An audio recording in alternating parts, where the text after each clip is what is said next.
right, so part 2 of our lecture begins with Renaissance art. Renaissance art was made possible through patronage. Florence was the leader in 15th century, the Quattrocento as it was called, and let me just put all this on the screen for you. Vasari wrote about this in his work, The Lives of Artists, okay? So now, this Lives of Artists provides a lot of valuable information about the artists and what they did, and essentially wealthy merchant families, such as the Medicis, were very interested in having artwork made, especially of their family. Think about the fact that humanism is divided between secularism, individualism, and classicism. So they loved the idea of focusing on the individual, have a work of art about them instead of just like the church. Okay, it was a big deal. Separately from that, though, local churches did patronize artists because they loved the Renaissance. Some people think, oh, secularism, the church must not have liked that. The church loved the Renaissance because they found it was, the art was so beautiful and the architecture was so beautiful, and they used that to glorify, okay, the Catholic Church, which at this time is the only church. So, next slide. Here we go. So Rome became the artistic center of the 1500s. So it starts in Florence, and then the sort of high Renaissance occurs in Rome. Pope Alexander VI spent huge sums of money on patronage, and a lot of the works commissioned by him, you might recognize Michelangelo's work in the Sistine Chapel. There's also the Pieta and Raphael's School of Athens, which this is actually a part of. We're going to look at a lot of these in class, so if you're like, what are you talking about? It's okay. So there's also Bramante's Tempietto and the facade of St. Peter's Basilica. The facade is like the outside. It means like face. Okay. So new artistic techniques. Let me jump back here. Perspective was the new artistic technique. Okay, sorry, somebody interrupted me. Okay, perspective is very important for Renaissance art. It's what makes medieval art much different from Renaissance art. This is obviously an example of medieval art. All the faces pretty much look the same. There's no perspective. It's two-dimensional. It's flat. In fact, here you see flat perspective. By the late 15th century, this is a Russian painting using tempera and wood that kind of shows a two-dimensional. It's still pretty much medieval. Okay, Russia is.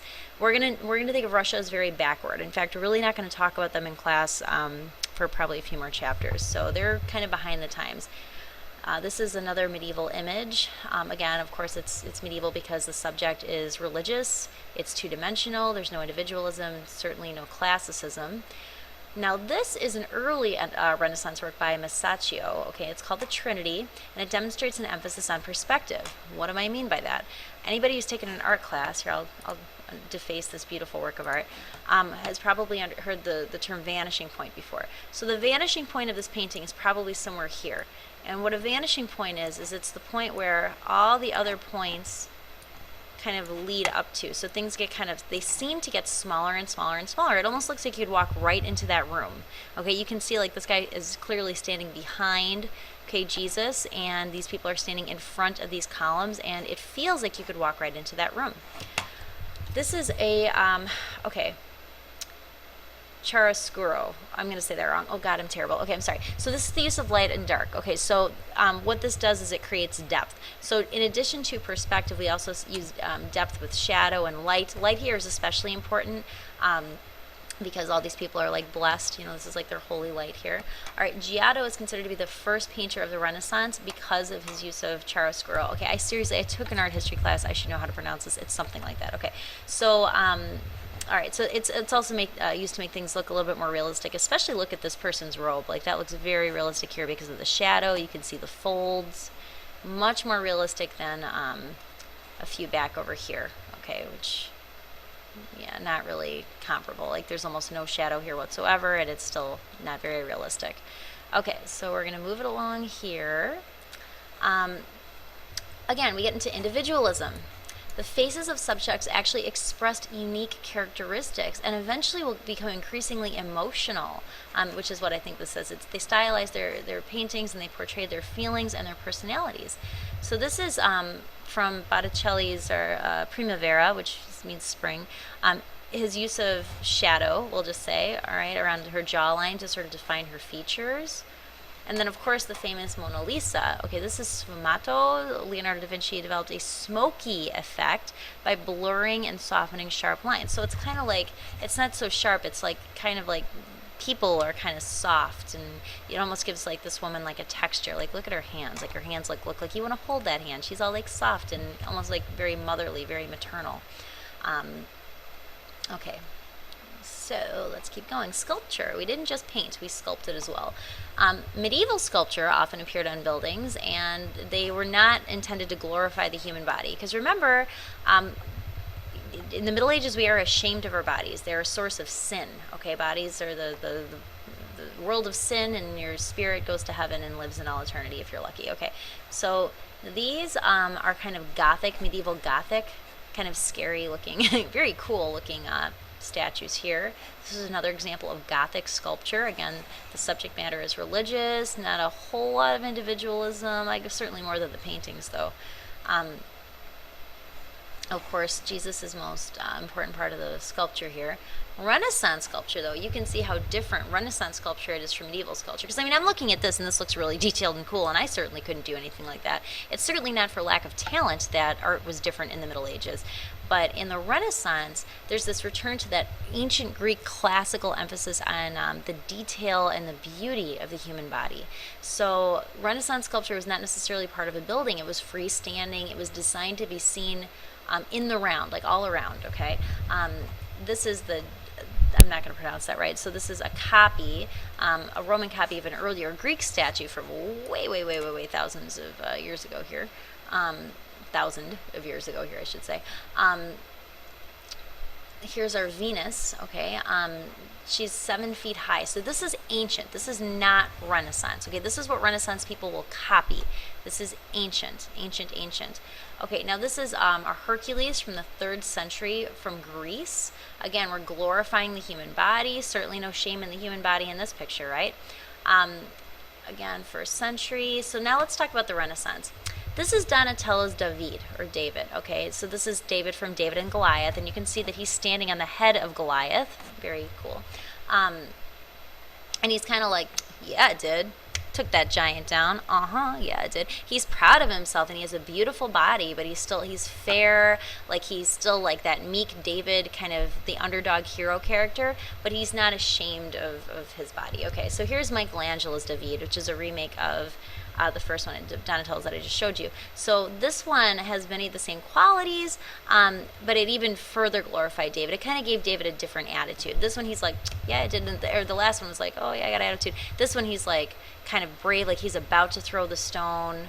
It's much different. Okay, this is the contrapposto stance. You probably don't have to know that word. It's okay. All right. The materials they use are changing too. This was bronze, and this one is of course marble. Let's talk about architecture.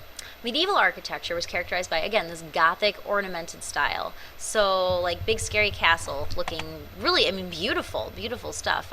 These are Gothic cathedrals in Cologne, Germany.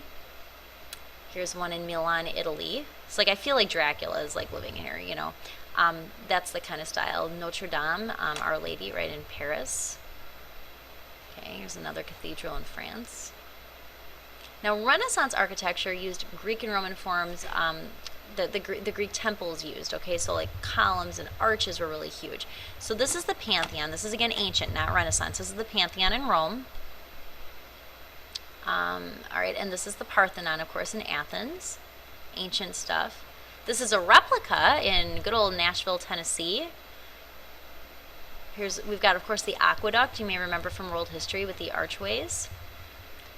The Roman Colosseum, again with the arches, etc., etc. Let's get to, here we go. Now, all of that played into St. Peter's Basilica. St. Peter's Basilica was like the architectural masterpiece in the Italian Renaissance. It was redesigned in the 16th century. St. Peter's contains strong elements, you can see, of Greek temple architecture, and it is the largest dome in Europe. Very cool.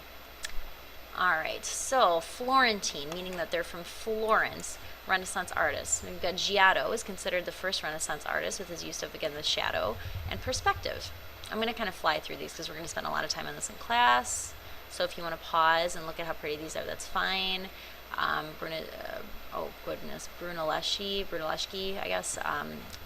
This is his masterpiece here. It's the largest dome in the world before St. Peter's Basilica was built, and he's considered the father of perspective. Very beautiful photograph there. All right. You can see the focus on geometry and shapes and perspective. All right, Barity won a, oops, I went a little too quickly there, won a famous contest and earned him a commission to do the gold doors. All right, like the gates of paradise here, depicting the biblical stories here. Again, I'm flying through this, so feel free to pause and take a look at this. Notice that the subjects are still largely religious because, again, patronage, the church participated in patronage just as well as the middle-class merchants did. You can see like the grief on the face and the expulsion of Adam and Eve, much different from your medieval works here. All right. Again, this is a picture copying ancient Greek and Roman style in terms of how they're standing and kind of what's going on in the picture. Is there anything religious about this? Maybe, maybe not. Yes and no. All right, this is La Primavera, again, the spring. And there are many biblical allusions here, but largely the subject matter is not biblical. This is certainly not Mary or Jesus in this picture. Now the high Renaissance, high means like this is like the best time of the Renaissance, is for about this 27 years. And this is where you think of like, Leonardo Da Vinci and all this stuff.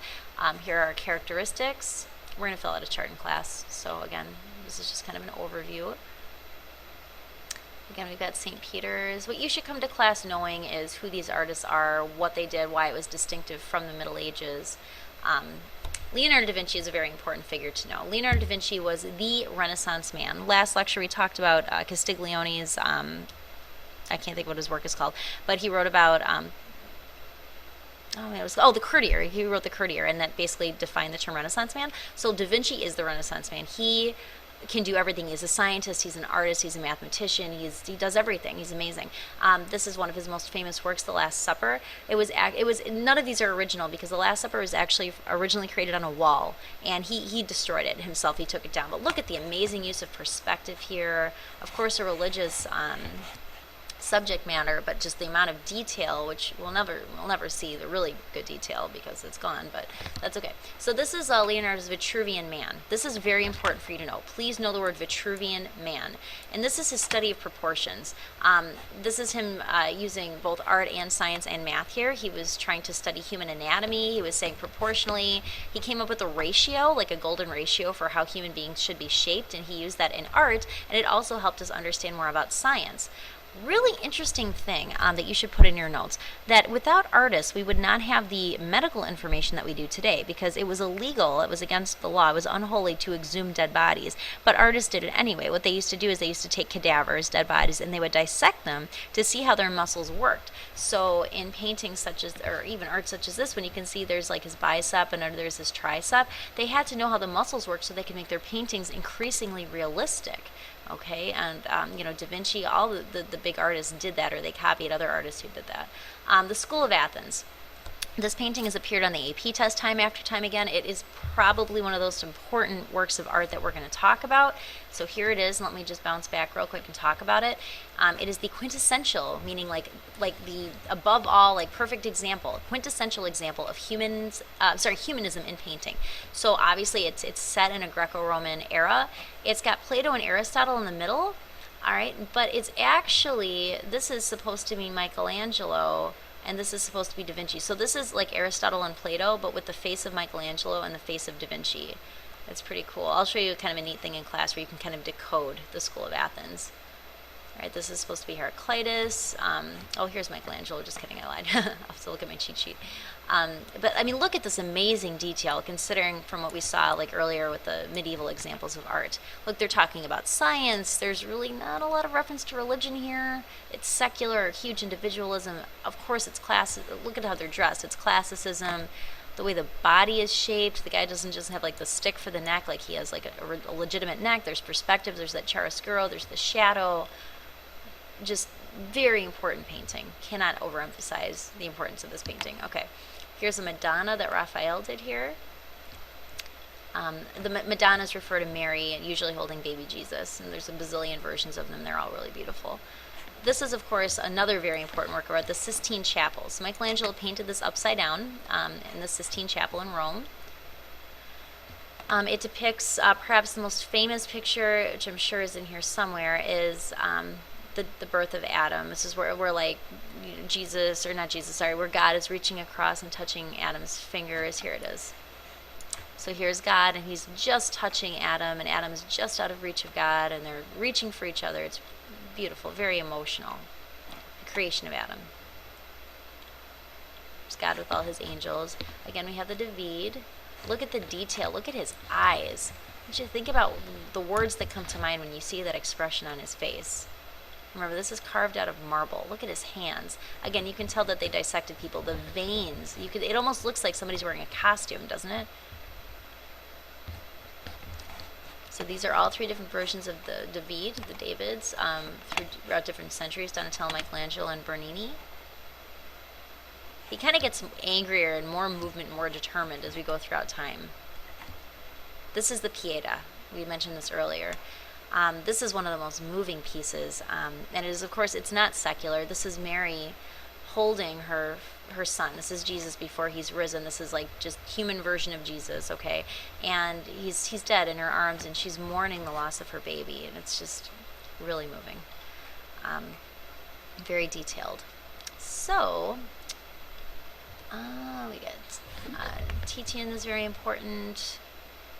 Again, I'm just going to kind of flip through these, and you can pause as you go. You see a lot of emotion and expression as we get later on in the centuries, vivid color.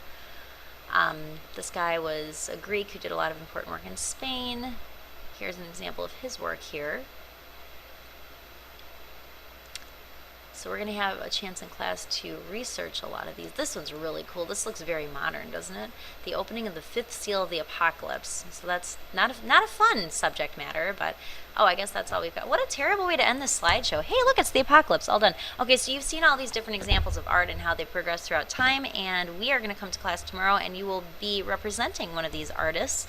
So have a wonderful day, and let me know if you have any questions, and I will see you tomorrow.